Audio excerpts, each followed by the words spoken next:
കെയറിൽ ഒരു district level health admin എങ്ങനെയാണ് മെഡിക്കൽ ഓഫീസർ ഇൻചാർജിനെ ക്രിയേറ്റ് ചെയ്യുന്നുള്ള ഡെമോ വീഡിയോ ആണ്. ലോഗിൻ ചെയ്തതിന് ശേഷം ഗവേണൻസ് ടാബിലേക്ക് പോവുക. അവിടെ ജില്ലയുടെ പേര് ലിസ്റ്റ് ചെയ്തേക്കുന്ന കാണാം. സെലക്ട് ചെയ്യുക. ഫോർ എക്സാമ്പിൾ ഞാനിവിടെ എറണാകുളം ജില്ലയാണ് സെലക്ട് ചെയ്തിരിക്കുന്നത്. യൂസേഴ്സ് ടാബിലേക്ക് പോവുക. ആഡ് യൂസർ ബട്ടൺ ക്ലിക്ക് ചെയ്യുക. യൂസർ ക്രിയേഷൻ ഫോം ഫില്ല് ചെയ്യുക.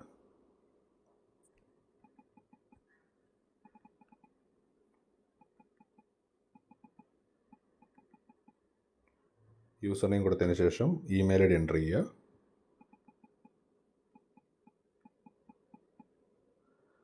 അടുത്തായി പാസ്വേഡ് സെറ്റപ്പ് മെത്തേഡ്. ഒന്നുകിൽ ഒരു ഡമ്മി പാസ്വേഡ് ഇപ്പം ക്രിയേറ്റ് ചെയ്ത് യൂസർക്ക് ഷെയർ ചെയ്യാം, അല്ലാന്നുണ്ടെങ്കിൽ സെൻഡ് ഇൻവിറ്റേഷൻ സെലക്ട് ചെയ്യുക. സോ ഈ സെലക്ട് ചെയ്തേക്കുന്ന ഇമെയിലിലേക്ക് ഒരു പാസ്വേഡ് ലിങ്ക് പോവുകയും യൂസറിന് അവിടെ പാസ്വേഡ് സെറ്റ് ചെയ്യാനും സാധിക്കും. മൊബൈൽ നമ്പർ എൻ്റർ ചെയ്യുക. ജെൻഡർ സെലക്ട് ചെയ്യുക. അതിനുശേഷം ക്രിയേറ്റ് യൂസർ ബട്ടൺ ക്ലിക്ക് ചെയ്യുക.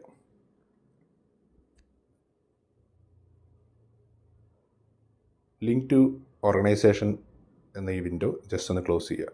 സോ യൂസർ ഇപ്പം ക്രിയേറ്റ് ആയിട്ടുണ്ട്.